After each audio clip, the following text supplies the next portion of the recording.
기도하겠습니다. 하나님 아버지, 바울을 1차 선교여행으로 인도하시는 하나님의 말씀 속에서 오늘 저를 향해 계획한 주님의 계획을 보게 해 주시옵소서. 예수님 이름으로 기도합니다. 오늘도 사도행전 28장 14절에 이와 같이 바울을 인도하신 하나님의 계획을 묵상해 보겠습니다. 바울과 바나바가 안디옥 교회에서 공동 담임 목회를 시작한 지 1년이 지났을 때 주님은 그들을 지중해 세계를 위한 전도자로 불러내셨습니다. 이것 또한 바울의 계획에 전혀 없었던 일이었지요.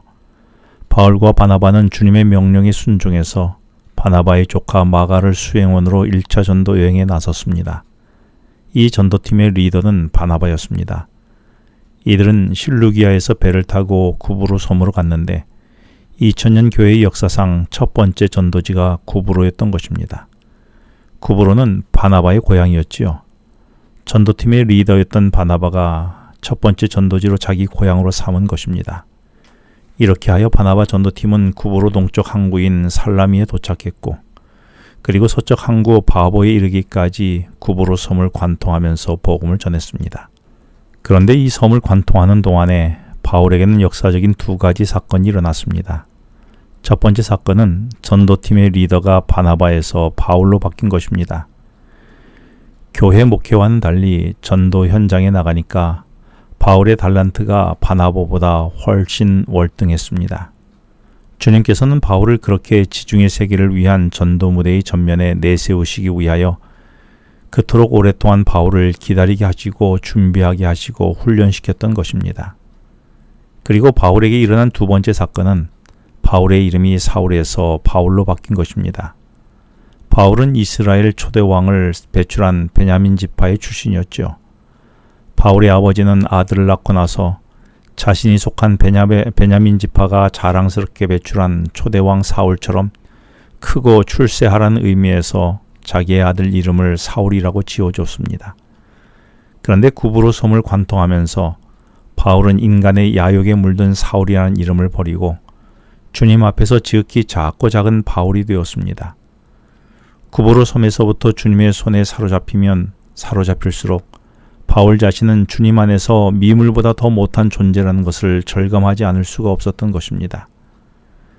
구브로 섬에서 일어난 두 사건은 이후 바울의 삶에 지대한 영향을 미쳤습니다.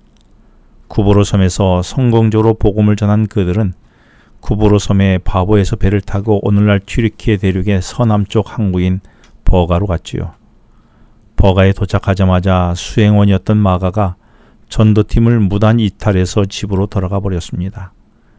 부잣집 외동아들이었던 마가가 전도 여행에 어려움을 견디지 못한 것입니다. 당시 전도 여행은 걸어가면서 길에서 끼니를 때우고 길에서 노숙하는 일이 다반사였습니다. 그러니 여간 힘든 일이 아니었을 것입니다. 수행원이 가버렸다고 해서 바나바와 바울이 전도 여행을 포기한 것은 아니었습니다. 그들이 도착한 버가는 밤빌리아 지역에서 가장 큰 도시였지요. 1947년도부터 발굴되기 시작한 버가 옛 유적터를 찾아가 보면 2000년 전 버가의 도시가 그 규모가 얼마나 엄청난지 그 규모에 압도당하지 않을 수가 없습니다. 바울은 어느 도시든지 일단 도시에 들어가면 그 도시에서 반드시 복음을 전했습니다. 그런데 바울은 밤빌리아에서 가장 큰 도시 버가에 도착했는데도 이상하게 버가에서 복음을 전하지 않았습니다. 그리고 그냥 버가를 지나쳤고 바울과 바나바가 찾아간 그 다음 행선지는 해발 1000m의 고원지대인 비시디아 안디옥이었습니다. 바울은 이 이후에 갈라디아서를 쓰면서 갈라디아 4장 13절에 이때에 자신이 버가에서 곧장 비시디아 안디옥을 찾아간 이유를 육체의 약함, 질병 때문이라고 밝혔습니다. 버가는 고온다습한 저지대여서 풍토병이 많았습니다. 바울이 버가에 도착해서 말라리아와 같은 풍토병에 걸린 것이지요. 바울은 풍토병에 걸렸다고 해서 병을 고치기 위해 집으로 되돌아가지 않았습니다.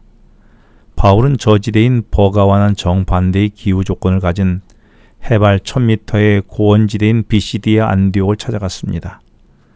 전도 여행하는 동안에 자기 몸에서 풍토병이 자연적으로 떨어져 나가버리게 하기 위함이었습니다.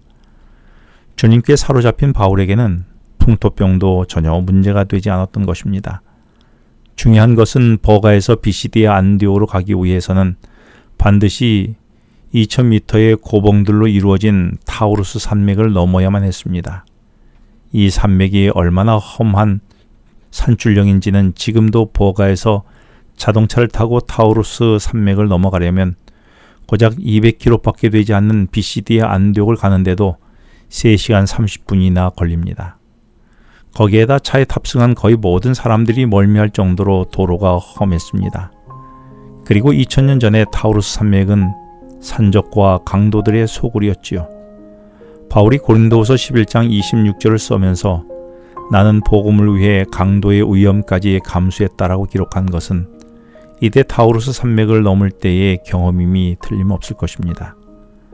바울의 선교 여행은 험난했습니다. 그러나 바울의 복음 전도는 그 무엇도 장애가 되지 않았지요. 그렇다면 나는 어떻습니까?